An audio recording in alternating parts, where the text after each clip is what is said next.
Hi, and welcome to session 13 of the Passions of the Christ. In this session, we're going to be considering possibly an aspect of Jesus that you may have never considered before, and that's frustration. Did Jesus get frustrated? Well, yes. I think it's very obvious he did in certain situations, and we can kind of assimilate that from the words that he spoke. One of the oldest psychological theories is called the frustration aggression theory.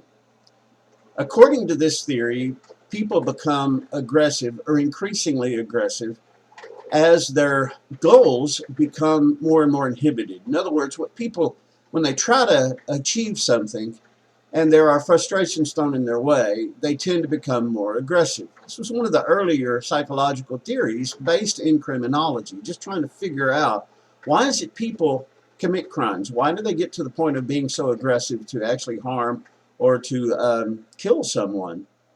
So as people become frustrated in reaching their goals, they tend to become more aggressive. I know I get frustrated when things don't go as they should. Sometimes when things don't work like they should, when I'm trying to do something and I have to focus on something else because it breaks down or it doesn't do what it's designed to do or supposed to do.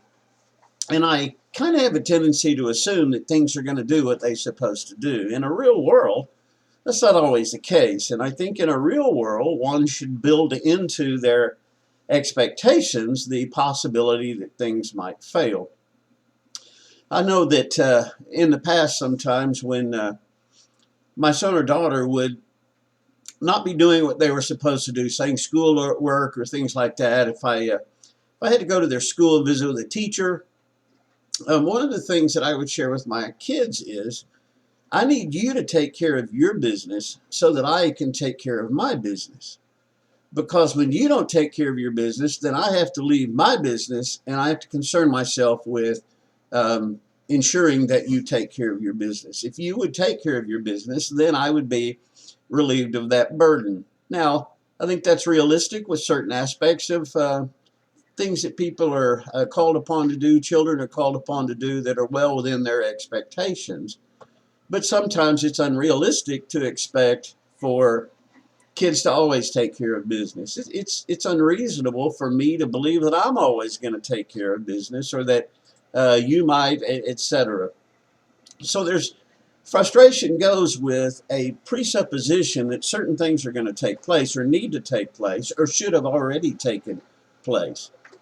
Now, I think also in this consideration of the frustration of Jesus, I think this is one great example to demonstrate what I'm going to call confusing humanity with imperfection, or confusing humanity as being the opposite of perfection.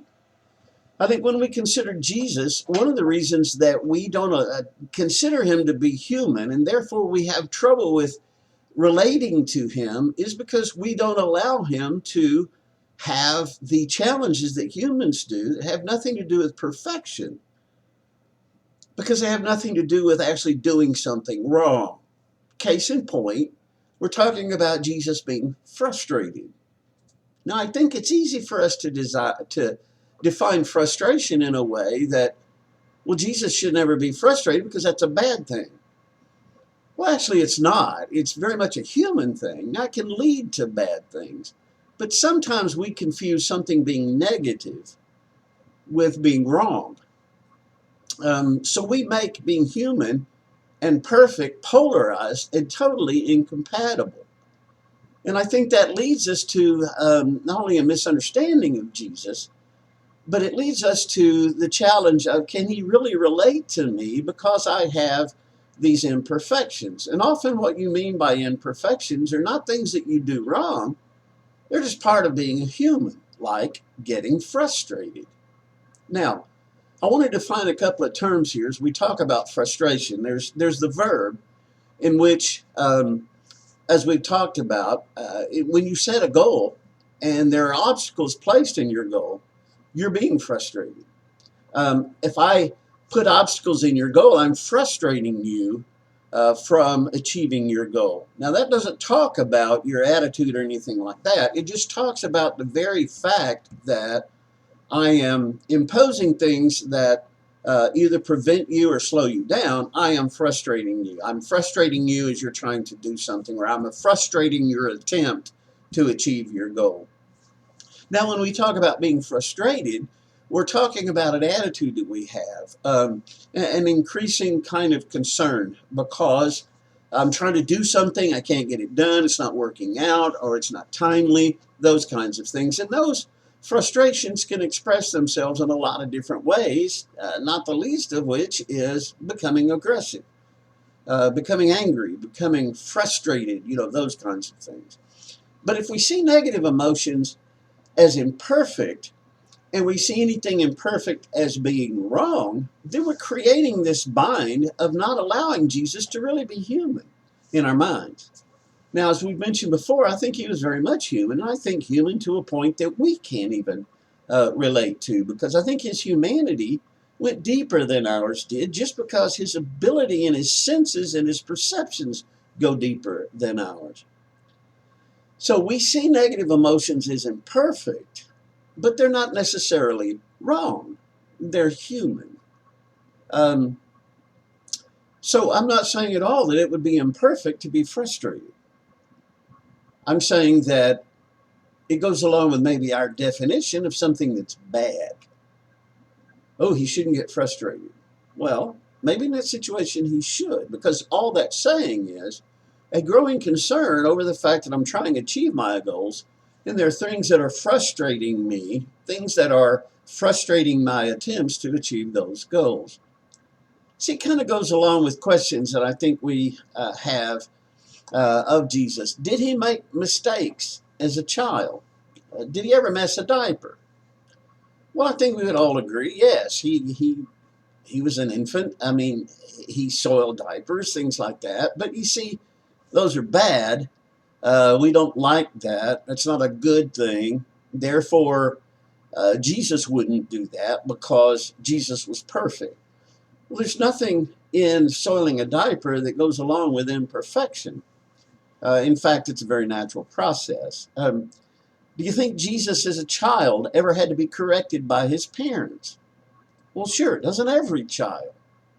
Did he always have the right answer? Did he always do the right things? And what I mean is, did he need to be disciplined or directed or corrected? You see, those are all very human, but they're not necessarily sinful. They're not necessarily a negative reflection. Children are children. Children do things. They spill their milk. Is that wrong? No, it's not wrong for a child to spill his milk, but it's a challenge to us, and therefore, we tend to look at it as a bad thing, and therefore a perfect individual would never spill his milk. I think that's unrealistic, and I think it creates a persona for Jesus that makes him unrelatable to us. And then our perception is he can't relate to us, and that's unfortunate. The polarization of human and perfect is why we have trouble relating to Jesus or seeing him as relating to us. But the truth is, Jesus was frustrated. Frustration is a sense of being upset or annoyed, especially because of inability to achieve or change something. Now, frustration can lead to aggression. It doesn't always. But what it demonstrates is, as we get frustrated, there's very possibly a growing concern. There's a growing sense of unrest, a growing sense of being upset or annoyed that goes along with that there are frustrating obstacles that by their nature they frustrate my goals, and they can leave me frustrated. Now, I want us to look at Mark chapter 9, verse 37 to demonstrate this point of Jesus being frustrated. The next day, when they came down from the mountain, a large crowd met him. A man in the crowd called out, "Teacher, I beg you to look at my son, for he is my only son. A spirit seizes him, and he suddenly screams. It throws him into convulsions so that he foams at the mouth. It scarcely ever leaves him and is destroying him. I begged your disciples to drive it out, but they could not. You unbelieving and perverse generation, Jesus replied. How long shall I stay with you and put up with you? Bring your son here. Even while the boy was coming, the demon threw him into the ground in a convulsion. But Jesus rebuked the impure spirit, healed the boy, and gave him back to his father. And they were all amazed at the greatness of God. Now, verse 41 of Mark chapter 9, we're going to look at it a little more deeply as we look at this concept of the passions of the Christ, and in this example, the frustration in Jesus. Now, in verse 41, he said, you unbelieving and perverse generation. Jesus replied, how long shall I stay with you and put up with you? Now, not only is he giving us the expression of his frustration, he's giving us the reason for it. We're going to come back and look at that in a moment.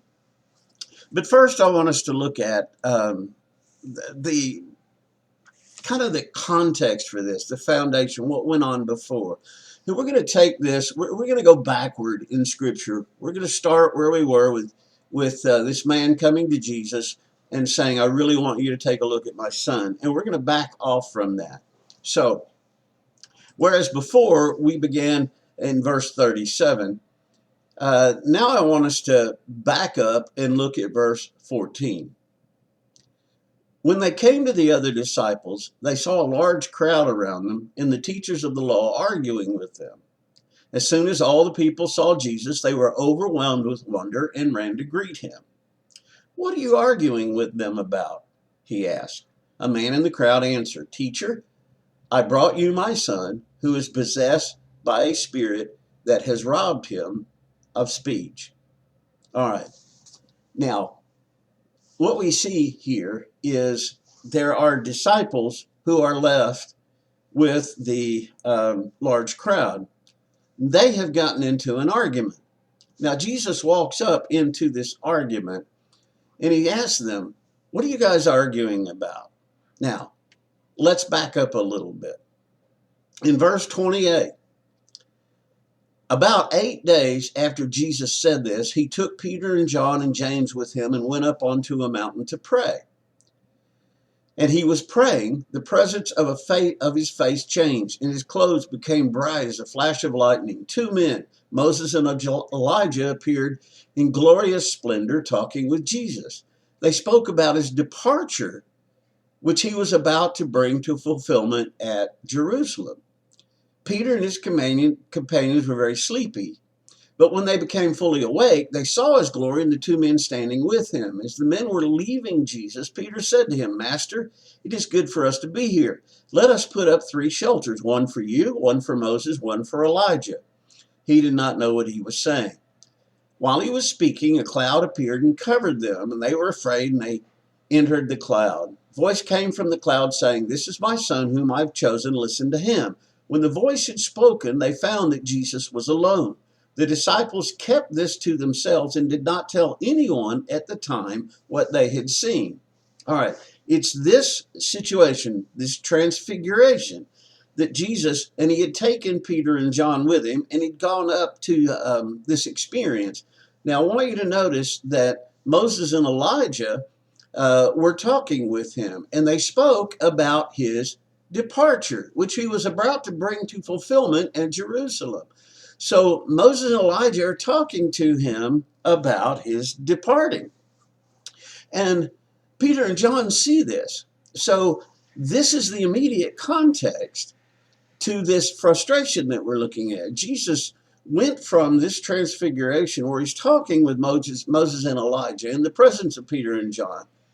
They come down out of this mountain, and the other disciples are down there with the crowd. Now let's back up a little bit more, because right before this, Jesus was teaching them about his death. And that's what Moses and Elijah are going to be talking about, his departure. Verse 18. Once when Jesus was praying in private and his disciples were with him, he asked them, "Who do the crowd say that I am?" They replied, "Some say John the Baptist, others say Elijah, and still others that one of the prophets of long ago has come back to life. But what about you? Who do you say I am?" Peter answered, "God's Messiah." Jesus strictly warned them not to tell this to anyone, and he said, "The Son of Man must suffer many things and be rejected by the elders, chief priests, and the teachers of the law. He must be killed and on the third day be raised alive." Then he said to them, "Whoever wants to be my disciple must deny themselves, take up their cross daily, and follow me. For whoever wants to save their life will lose it, but whoever loses their life for me will save it. What good is it for someone to gain the whole world and yet lose and forfeit their very self? Whoever is ashamed of me and my words, the Son of Man will be ashamed of them when he comes in his glory and in the glory of the Father and of the holy angels. Truly I tell you, some of you who are standing here will not taste death before they see the kingdom." So, we have this interaction with Jesus and the man who has the child who many translations call it epileptic seizures because of the demon that's in him. This man has brought this plea to the disciples who were not there at the transfiguration, apparently, asked them, "Would you guys help with this demon?" And they couldn't cast out the demon. Before that, or while that's going on, Jesus was up on the mountain being transfigured. Before that was happening, he was talking to all the disciples about the cost of discipleship, about what it means. But in the process of that, he asked, "Who do men say that I am?"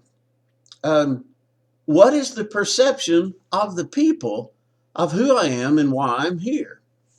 Well, some say John the Baptist, other Elijah, and still others, one of the prophets of long ago has come back to life. All right, they've missed the point. Who do you say that I am? Peter answered, God's Messiah, God's anointed one. And so he said, don't tell this to anyone, because the Son of Man is about to suffer. I'm going to be rejected by the elders, chief priests, and all of that. He's going to be turned over and killed and raised on the third day. He makes all that very clear. He gives a timeline for it. Then he says, whoever wants to be my disciple must deny themselves, take up their cross, and follow me. For whoever wants to save their life will lose it. Whoever loses their life for me will save it. What good if someone wants to gain the whole world and yet you lose or forfeit your very self? Whoever's ashamed of me, in my words, the Son of Man will be ashamed of him, etc. So he's going through these teachings of, do you guys know who I am? Do the people understand who I am? Do you know what it means to be my disciple? Do you really know who I am? Now, Peter gives the right answer. You're God's Messiah. But guys, please remember, there's no precedent for this. They're not thinking of Messiah like you and I do, looking back through the history of Jesus. They think he's going to be an earthly king. They think he's going to restore Israel. They don't understand the kingdom as you and I do, thy kingdom come. They don't understand the church. They don't understand anything having to do with the doctrines of this new kingdom, this spiritual kingdom. They don't understand any of that. Now, they've got the right words. You're God's Messiah. But the challenge that Jesus has is you understand, but you don't understand. So Jesus asked who they thought he was. Then he began predicting his death. Then he told them, if you're going to follow me, you must take up your cross, and you cannot save your life or you're going to lose your life. Then he was transfigured. And in that transfiguration, Elijah and Moses were talking to him about his departure. This is on his mind. Then he comes back down out of that into an argument. The disciples he had left behind, the ones that he hadn't taken up to the transfiguration with him, had gotten into an argument because a man came and could not and wanted them to cast out a demon to save his only son. And they couldn't do it. They couldn't cast out the demons. And they're all arguing about this. And they're probably arguing, who are you? And are you legitimate? Is he even legitimate, being Jesus? I mean, supposedly he's supposed to be able to do these great things. You're his followers. You can't do squat. So there's this big argument. So Jesus goes from the teachings of his death to the transfiguration, where he's talking about his departure, down into the middle of this argument over not being able to cast out a demon. He goes from the sublime of the transfiguration to the childish. And I mean childish in they don't have the faith in, if they had the faith of the grain of mustard seed, etc. This is a roller coaster. This is like in Jesus' life, is I've wanted you to see from these passions of the Christ. It really is like a movie with continual plot twists, because plot twists are all about the protagonist trying to achieve what it is he's trying to achieve. And these plot twists are about things that are going to prevent him, or seemingly prevent him from being able to do that. And so we have in this situation a huge obstacle to Jesus accomplishing one. And it's the arguing, it's the misunderstanding of who he is. He's talking about getting them ready to die. And that means that they've got to be able to fulfill his ministry. He's got to have them ready to be able to do what he's here to do. He's in the shadow of the cross, teaching them about the cross, goes up into the mountain and is talking there in the transfiguration about going to Jerusalem and what he's going to complete there. Then he goes down and these disciples are nowhere near ready to do what they're going to need to do in the face of his death. So, what are you guys arguing about? And this man says, I have a son. He described his situation. I brought him to your disciples, and I asked them to cast out this demon. Now, guys, I realize that's huge, casting out a demon. But from Jesus' perspective of them, they should be ready for this. So in verse 40, it says, I begged your disciples to drive it out, but they could not. Now, you see, there's something wrong with them. His expectations were, he didn't sit down there and say, where's Jesus? He's up on the mountain. Okay, I'll wait. Didn't do that. He assumed that the disciples would and should have the same abilities that their master did. Now, it's interesting that he does, but it's a good perception. They ought to be able to live up to his expectations, and in doing so, live up to Jesus's expectations. I begged your disciples to drive it out, but they could not. Now, Jesus' reply is, you unbelieving and perverse generation, Jesus replied. How long shall I stay with you and put up with you? He's talking to everybody, including his apostles. You unbelieving and perverse generation. How long shall I stay with you and put up with you? Bring your son here. The man brings his son. And he casts out the demon. Even on the way to Jesus, the son is the demon, gives his last big hurrah and all of that, and Jesus casts him out. Bring your son here. It's a sense in which Jesus is saying, give me that. Give me that. I'll do it. It's when someone gets frustrated with you, when we're not using the tool right, or you're not fast enough to just give me that. Now, I'm not saying that he was angry. I am saying he was frustrated. And that's very, very obvious. How long shall I stay with you? Now, he started with, you unbelieving and perverse generation. How long am I going to be here? I don't have much time. Now, if you consider the context, what's on his mind? What's on his heart? Getting everything ready for his departure, which is going to happen in Jerusalem. You unbelieving. Now, everybody's out there because they believe to a certain extent. They're following him where he's going because, to a certain extent, they believe his words. The 12 are following him because they believe in who he is. And he calls them unbelieving. Now, let's stop here and remember the things that have happened.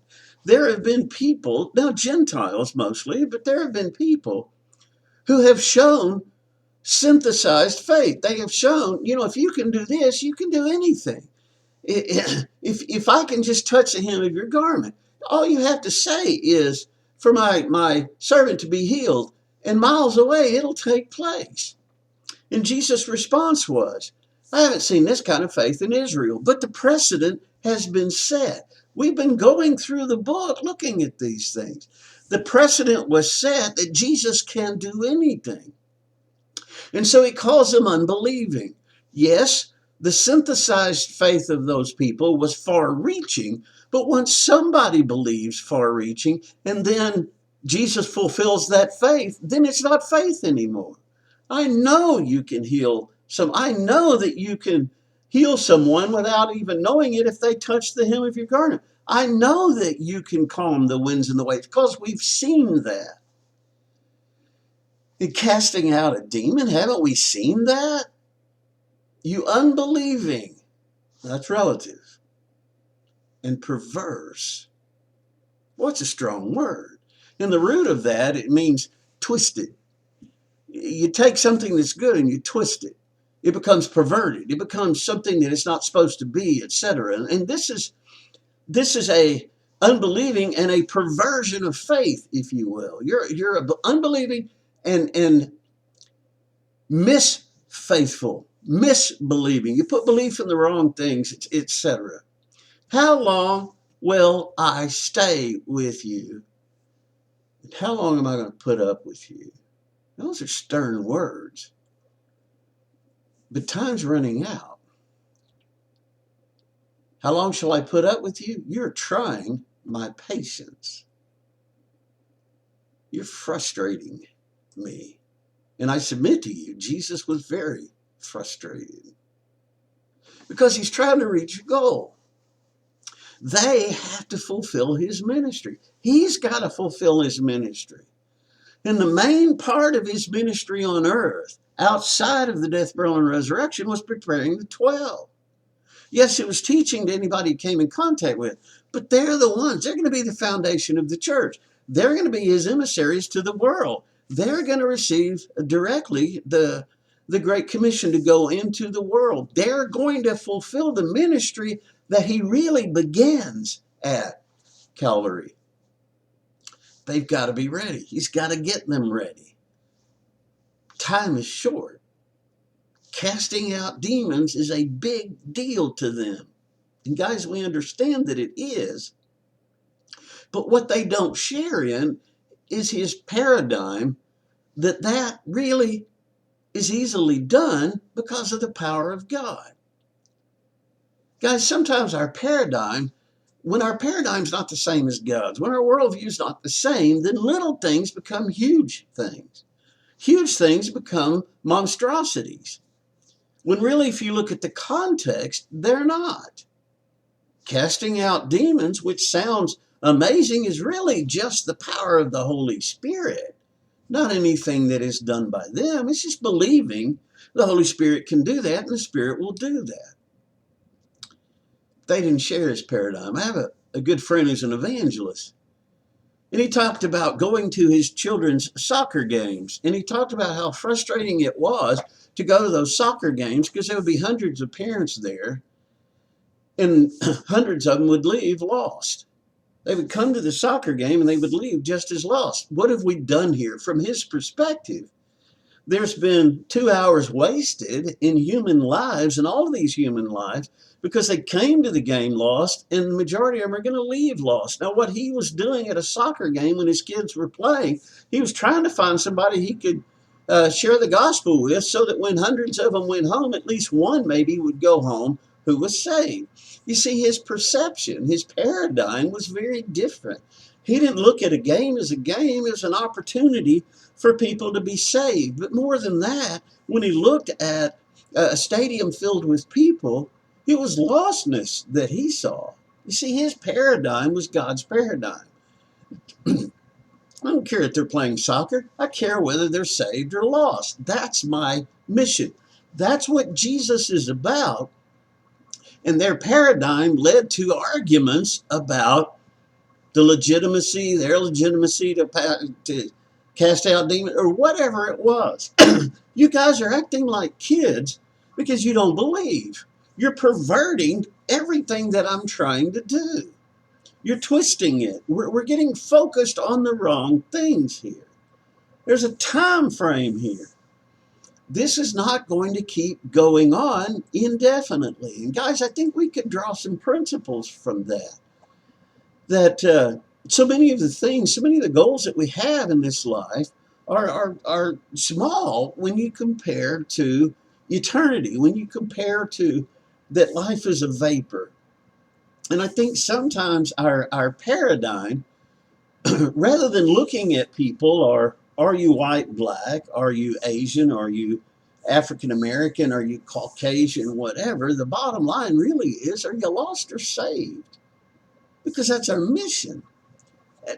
But when our paradigm comes, are you Republican or are you Democrat? Are you from Fort Gibson or are you from Muskogee? Are you from Oklahoma or are you one of them Texans? And we have so many paradigms through which to consider what we do and the goals that we set and all of those kinds of things. And so it's about getting a career. It's about getting an education. It's about all of these things that coming down from the transfiguration into all of that stuff.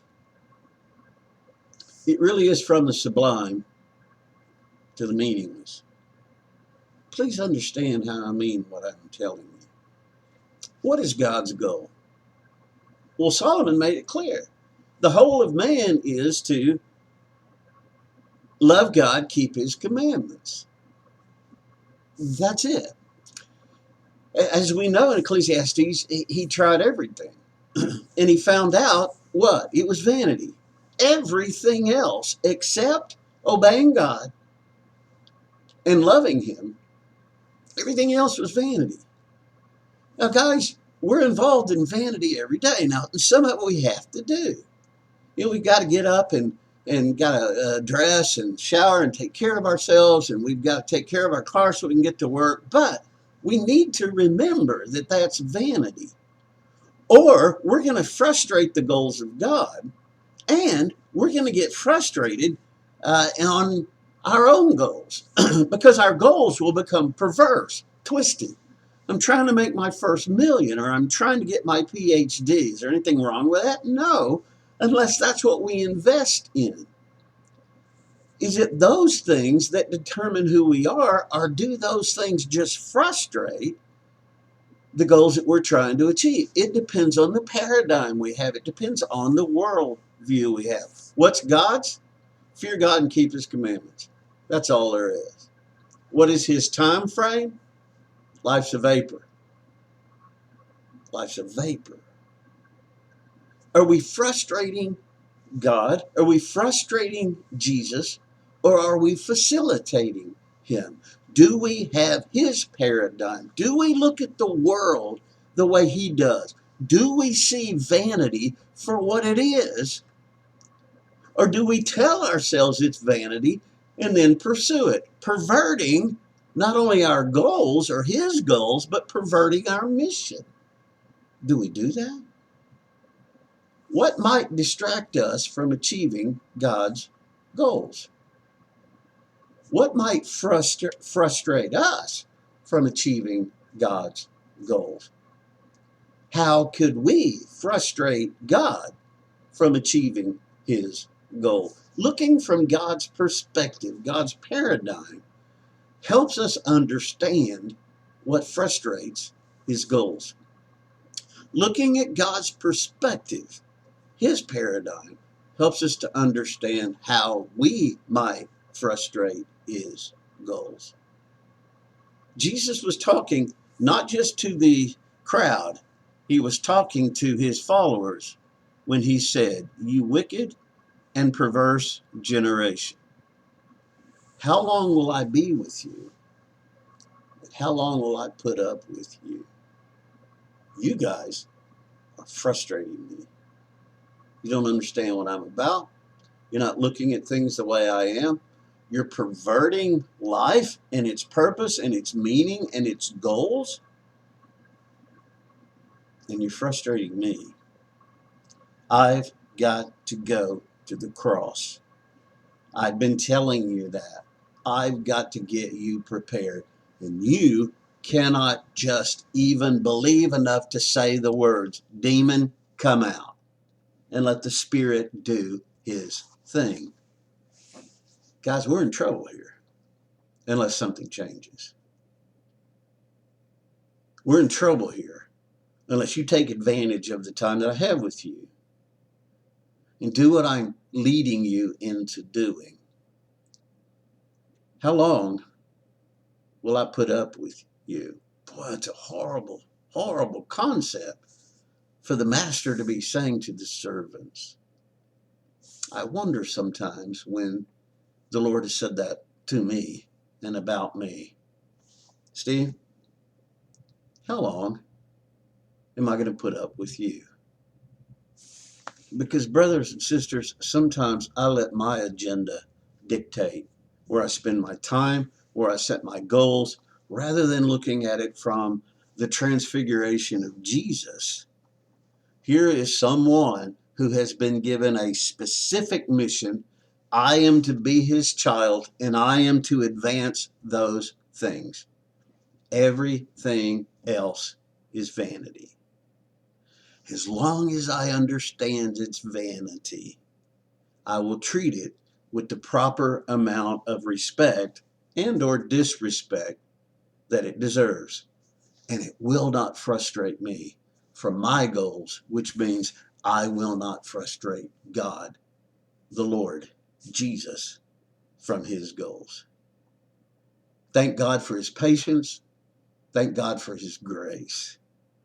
I want God to extend just as much grace as it takes, but I don't want him to have to extend more grace because of my patience or impatience, because of my selfishness, because of my failings, depending on him to do so and thus become lazy. I don't want him to have to put up with me. I want to glorify him. I want him to be able to say of me, like God did of Job, have you considered my servant Job? Have you considered how he has changed the world by his example? I know you do too. Brothers and sisters, do you think Jesus has ever been frustrated with you? Do you think he ever gets frustrated with you? Thank God for his grace. But let's make an agreement here right now that even though the grace of God extends beyond our sin, we don't want to frustrate the Lord anymore or again. We want him to work through us. We want his agenda, his purpose, his mission. We don't want to twist or pervert anything. We want to stay on task. We want to glorify him. I want to do that. I know you want to do that. Let's hold each other accountable to do that. I love you. Look forward to being with you again. I hope this study of the passions of the Christ that help us to understand he's just as human as we've ever been. And he can relate. He knows what it's like to be frustrating. He knows what it's like to be frustrated. He knows your frustration because he's felt it deeper than you ever can. It's good to know that we have that kind of a Savior. God bless you. I love you, and I will see you soon.